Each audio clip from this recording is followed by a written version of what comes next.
Brandon Marcello joins the show once again. He's a national college football reporter for 24/7 Sports, does a fantastic job talking all things college football. Brandon, appreciate you taking the time, my friend. How are you? Doing well. Just when you thought things were going to slow down, Nick Saban retires. So, Brandon, we'll jump right into that. What were your immediate reactions, your immediate thoughts when he hung it up? Was there anything this season? Again, you follow college football as closely as anyone. Was there anything that stood out to you this season in particular versus past seasons where you thought, okay, this may be a possibility, or did it take you by surprise like it did so many others? yeah, I mean, why was Nick Saban so relaxed during the season and before? It was weird. It's crazy.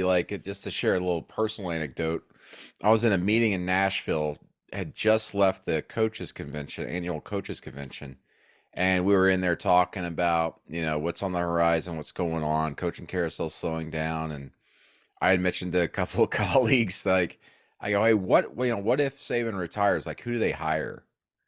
Um, and then one of my colleagues said, don't put that out there. Just don't even put that in the universe.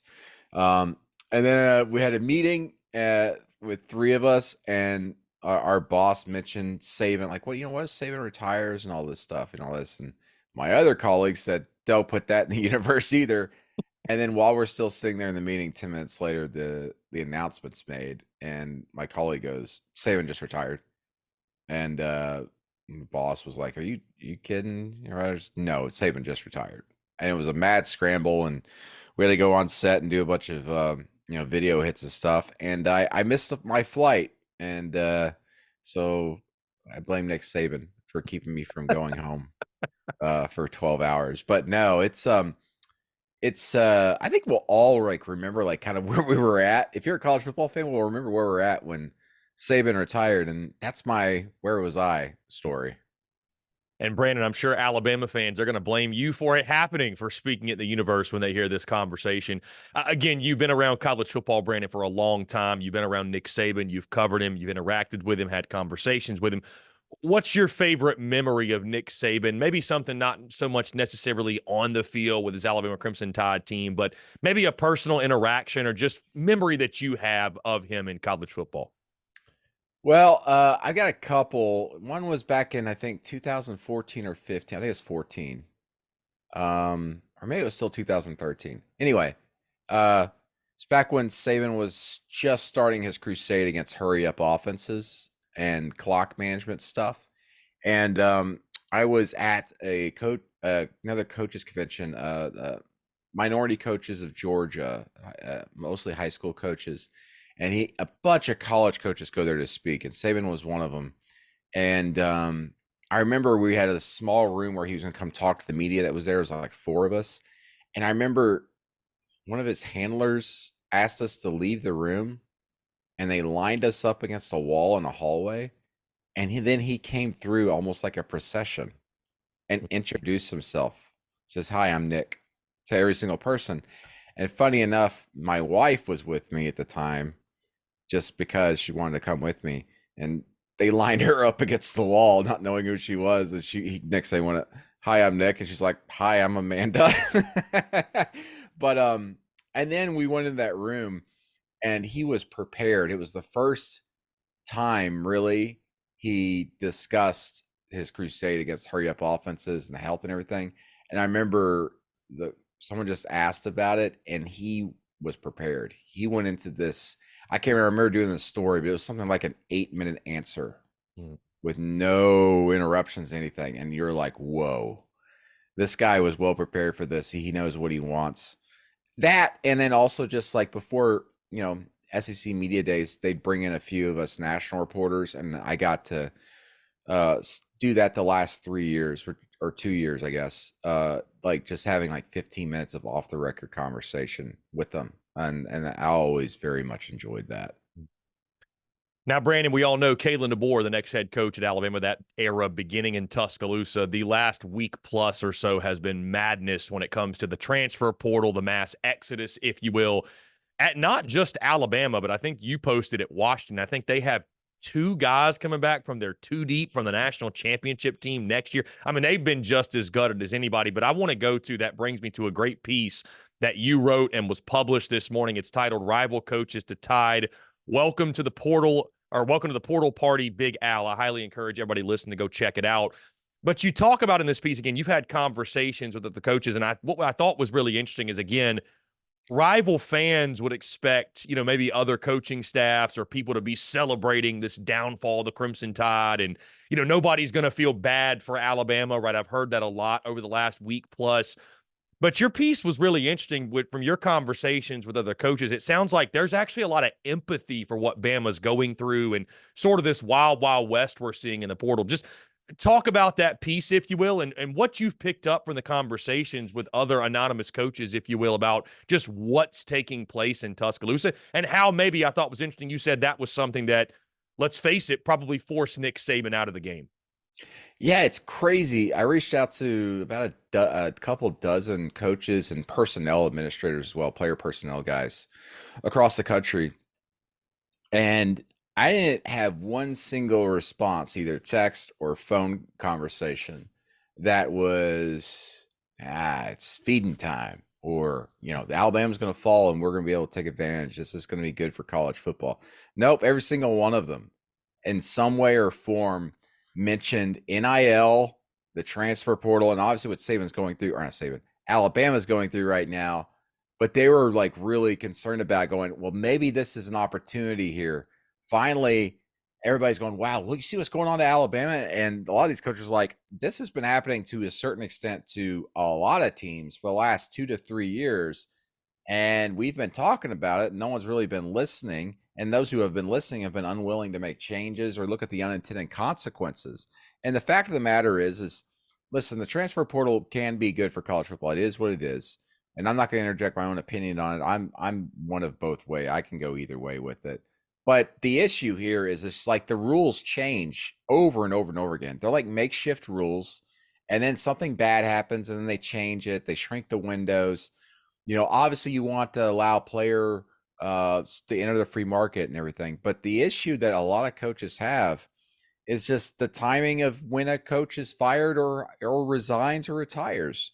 And in the case of Alabama and Washington and the domino effect that have happened from there is that we don't see many job changes in January or February. And we particularly have never seen it with playoff teams. I mean, you not just had Saban retire, which was going to send dominoes falling everywhere, but you had another playoff team lose their coach to Alabama. And it's just like the perfect storm. And then now we're seeing more unintended consequences of, well, players are allowed to enter the portal for 30 days, but the portal's closed to everybody else, and everybody else has already found new homes. So Alabama, Washington, Arizona, San Jose State, Buffalo, they're all sitting there in the cold going, we got no way to stop the bleeding by adding players of any comparable talent, especially when you're Washington and especially Alabama. Alabama's lost 23 players and counting from their two deep. Washington has lost 30. Not a single starter on offense returns. That's not even the same team, let alone it's not going to resemble anything that they had last season. You could go and take these players in the portal or have left or whatever, Alabama, and start building a team off that nucleus and have a top 15 team. I mean, it's if a coach was able to gobble them all up, they'd have a top 15 team. So, but the coaches that I spoke to were like, well, if they were having a little smirk, a couple of coaches were like, well, welcome to our pain. This is what we've been dealing with. You're just another one of us now, Alabama. But they're also going, well, we see what's possibly going to happen in May when the portal opens back up May 1st. I had one coach in the Big 12, a head coach in the Big 12 go, don't you see what's going to happen? The portal's going to open up May 1st, and Alabama is going to be hunting. They're going to go after any and every player that they can that they see fits their system, blue chip guys. And, you're not going to throw accusations out there, but tampering is an issue. It happens everywhere. It happens even for coaches who are not aware of it. Boosters and others reaching out to players. High school coaches reaching out to players saying, hey, would you be interested in going here or there? It's just the Wild West. I know everybody, that term has been so overused these last 3 years, but it truly is.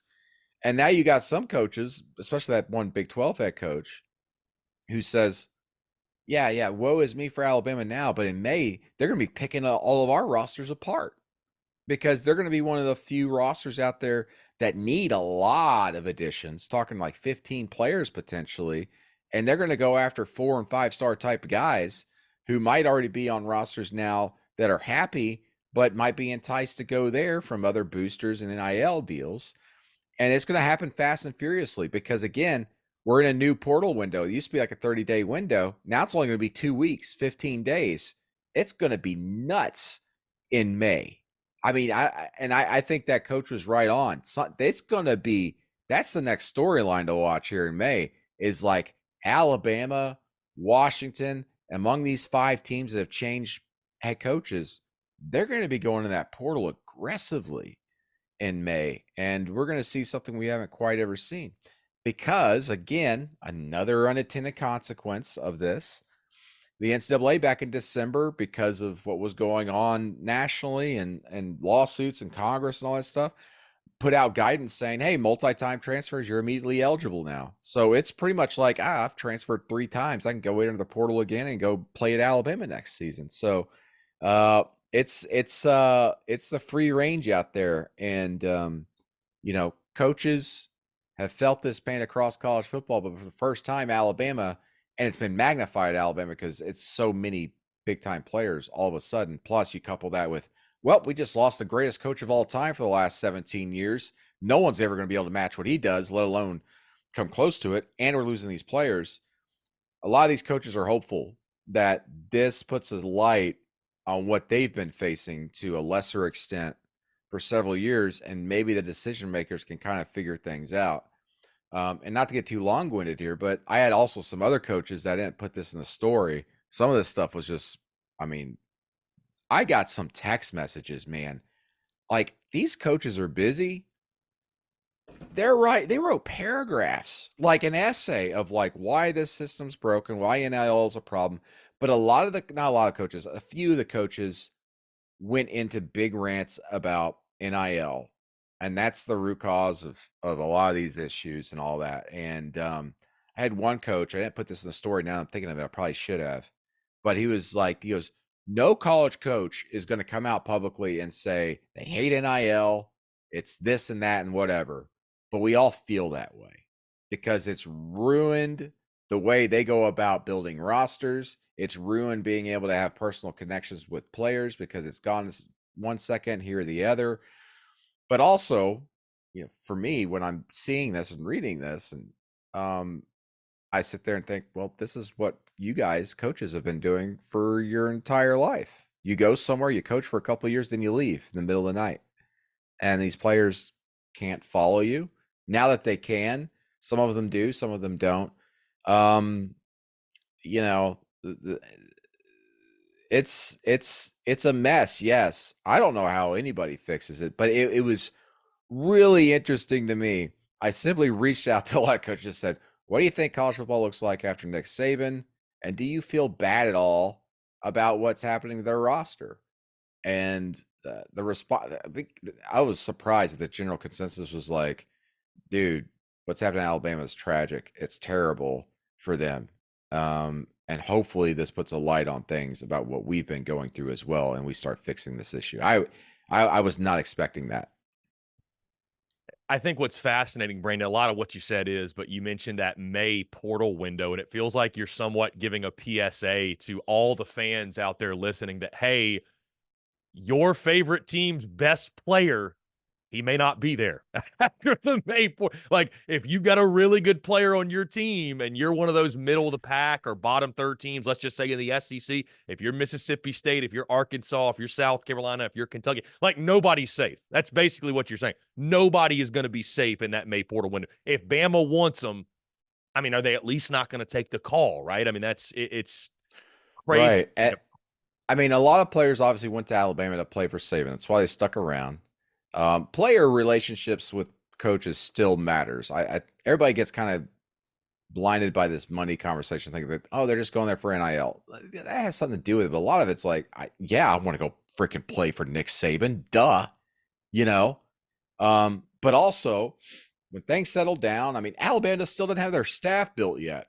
you know, I mean, if you are a quarterback or an offensive player of any sort, like why wouldn't you want to go play for Kalen DeBoer in Alabama?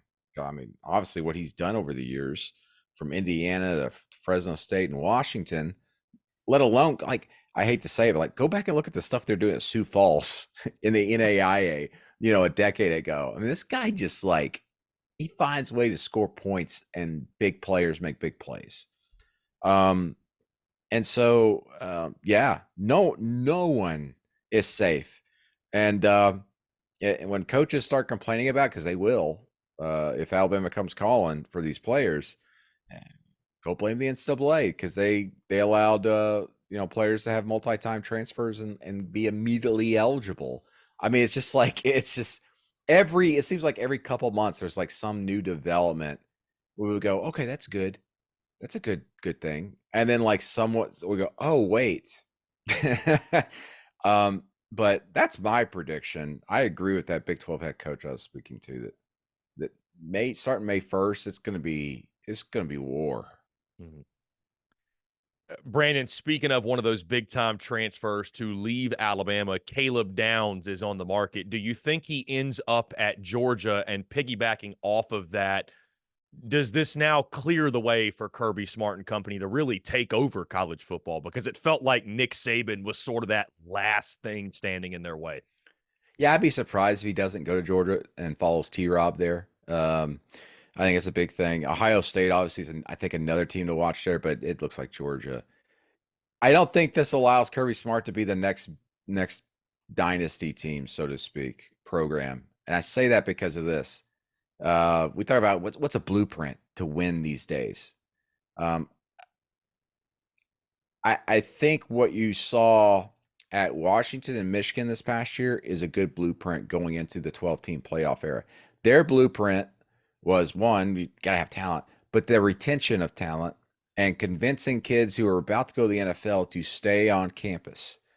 And if you look across college football right now, there are two programs that have been magnificent in doing that this offseason. Ohio State and Oregon. And I'm very interested to see if maybe this year is the year Ohio State wins a national championship, despite Ryan Day trying to stub his own toe by hiring Bill O'Brien. I saw a tweet out there that Bill O'Brien has managed to coach 8 years alongside Bill Belichick and or Nick Saban and has never won a title. I mean, good God. Talk about being handed a golden goose and throwing it in the lake. I mean, Bill O'Brien, man. But I think that's the new blueprint is retention and very veteran rosters, because it is going to be an absolute damn grind in the playoff, playing potentially 4 games or whatever, in addition to maybe a conference championship game, the preparation, the luck you need, the health you need to maintain, and then just the savviness of these players when it comes game time and crunch time. You got to have veteran guys out there. And that's as talented as Washington was, obviously, a receiver and everything this year. A big reason why they were in the national championship game is because of the veteran players, 5th and 6th year guys that they had on that roster. And the same goes for Michigan. Just go look at that 2 deep. Brandon, what chance does Washington have to rebound from this? Losing all these guys in the portal they hired, they hired, I believe, Jed Fish over from Arizona. He was that next hot name. Can the Huskies rebound, go into the Big Ten? I mean, it's, Alabama, we look at them and think, okay, they're going to be active in the portal. They're going to go target guys. I'm sure Washington will as well, but they don't have that Alabama A. They don't have that history and tradition, if you will. Like, how does Washington rebound from what's happened to them in the portal?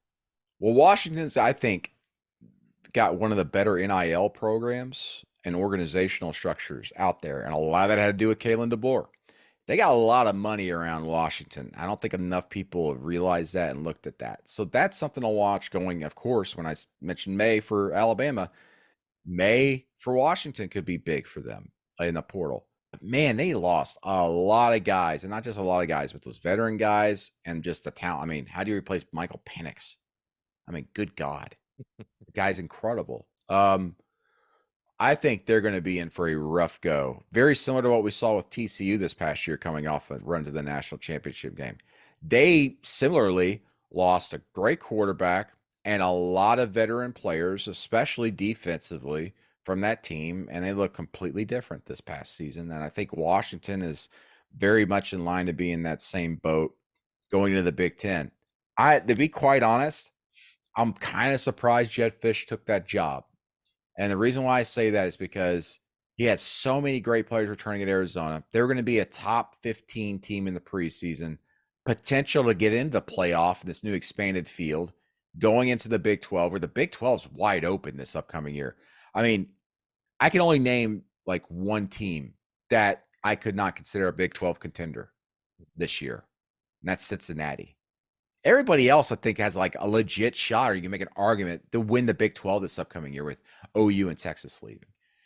So Arizona loses Fish from that. I think maybe Fish was sitting there thinking, well, I'll just take my quarterback and receivers and some of that. And it doesn't look like they're going to leave Arizona to go to Washington. So he's got to go take up a whole new thing.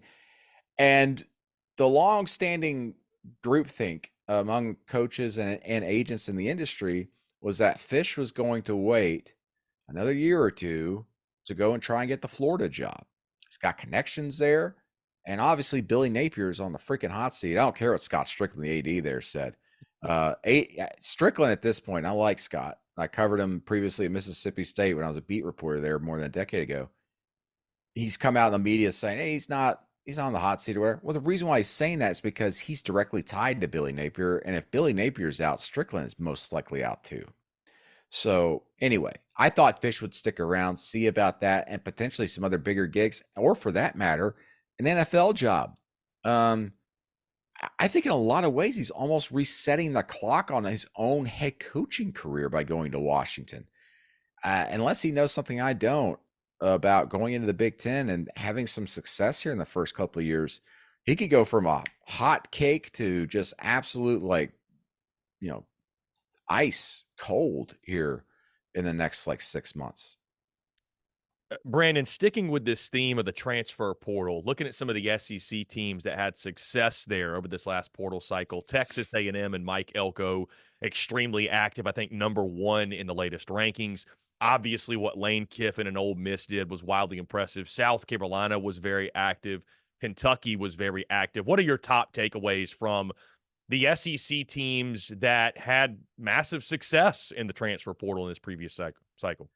Well, luckily for A&M, their coaching change happened not in January, because if that happened in January, they'd be very similar spot where Alabama is. If they'd be worse, because they're already hemorrhaging guys.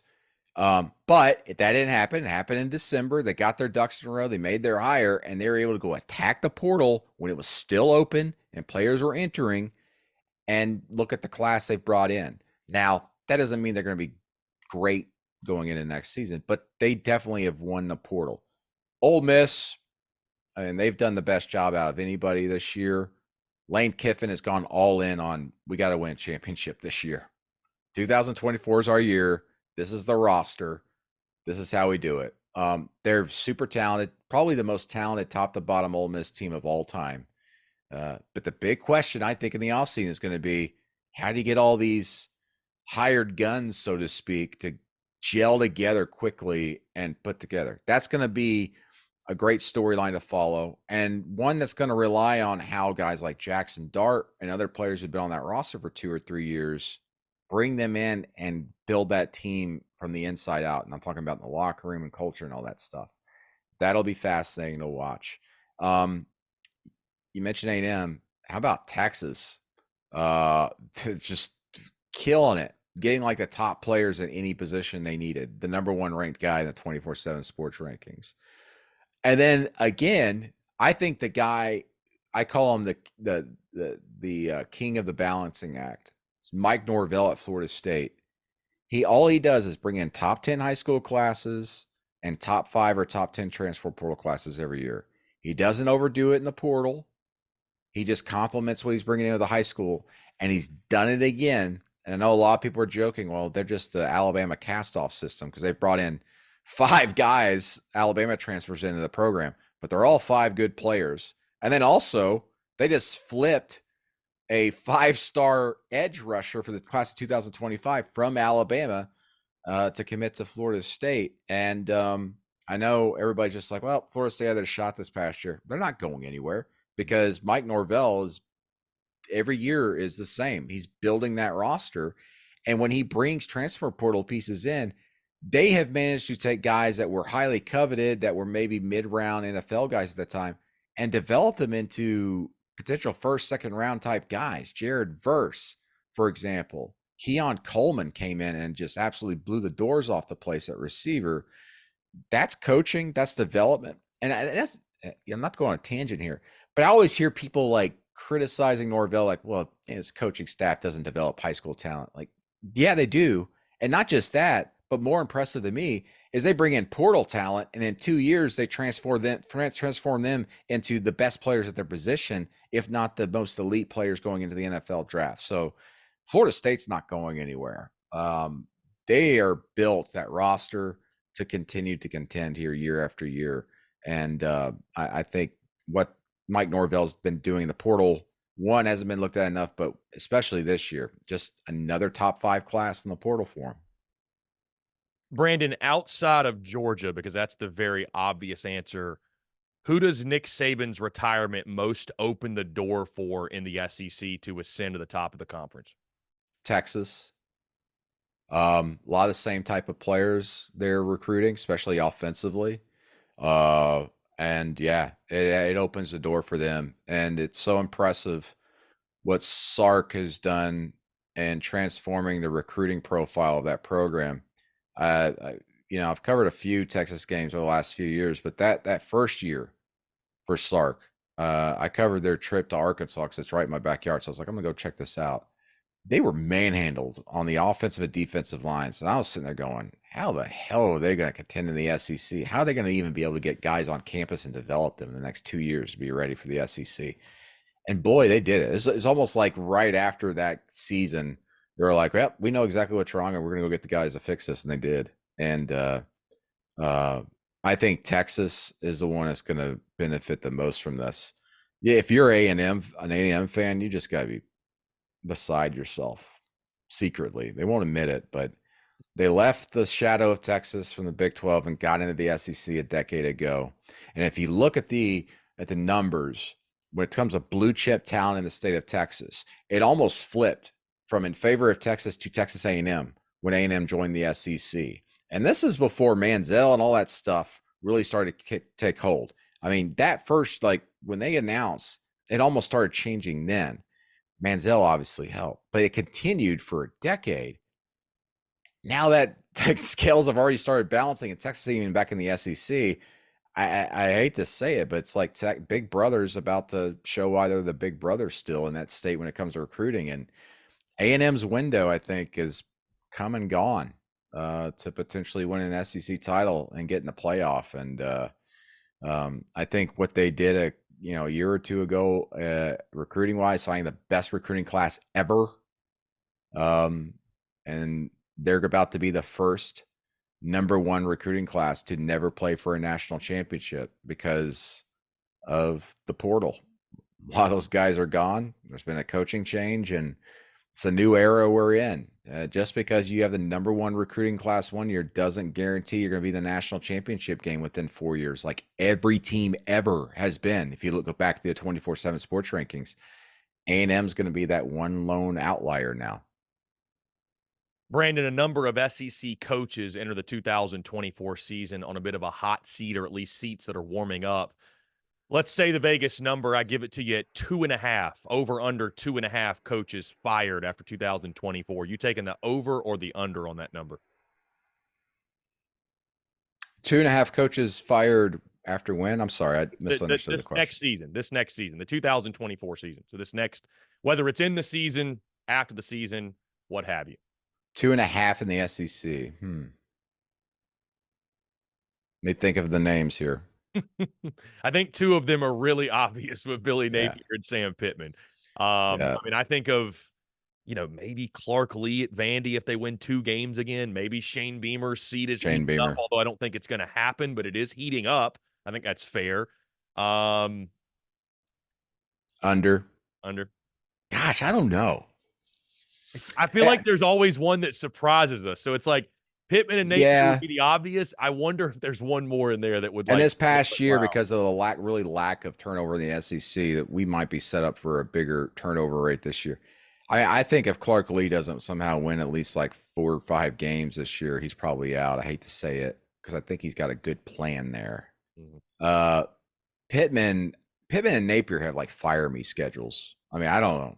Which of those two do you think is more likely to be back in 2025, Napier or Pittman? Napier, just because, as I mentioned earlier, Scott Strickland, the AD there might be like, I'm tied to him. I got to save this for another year. Plus, he's in a short. He hasn't been there as long. Pittman's I think in a heap of trouble just because it's been a downward trajectory since that great season they had a couple years ago, and also you just hired Bobby Petrino, and if that don't work out, what the hell's your next step offensively? And you keep changing things. That's not a good look. That schedule's tough, but yeah, I think Napier most likely to survive between the two. Brandon, last question. We'll get you out of here. Portal or NIL? You can only fix one. Which do you think would make the bigger positive impact in college football if it were to be fixed and some regulations put in place? Fixing NIL or fixing the way the portal works? NIL, and I don't think you limit what the players can earn. I think that's stupid. Everybody's talking about salary cap stuff. It's so stupid. Let the players earn what they earn. If someone's quote unquote dumb enough or smart enough to pay a player $2 million to bring him there, let him do it. Let the kid get the money. Good God. But there needs to be some guidelines with NIL as far as transparency. Let's just put it out there, like how much the kids are getting. And also, let's go ahead and move forward with some sort of system like NCAA President Charlie Baker has proposed of the schools pay, at least $30,000 a year to these kids. Just do that as a baseline because a lot of these guys don't have NIL deals. Just give them that. Give them their scholarships in addition to some money because they are employees. They can't do anything in their lives outside of freaking football or athletics. Heck, I remember when I was in school 20 years ago, and there were players, specialists, backup specialists on the team that couldn't go get a summer job at Walmart. I remember one guy being told, you can't do it. You don't have the time to do it, but also we're just really not going to let you. And it's like, well, how the hell am I going to freaking eat this summer? So yeah, pay the players, let the schools do that, and have some transparency around NIL. The portal, that obviously needs to be tweaked. They need to do something, but you just, the toothpaste out of the tube, as people say. You can't all of a sudden just go back and go, whoa, you guys are free to leave. Not now. We're locking the doors. Keep drinking. No, I want to go home. I want to go somewhere else. I'm a bar hopper. So that's what I would do. Brandon Marcello, 24/7 Sports, does a fantastic job talking all things college football. Go follow him on social media at @BMarcello. Brandon, it's always a pleasure, my friend. Appreciate you. Keep up the great work, and we'll talk to you again soon. Appreciate it. Thank you so much.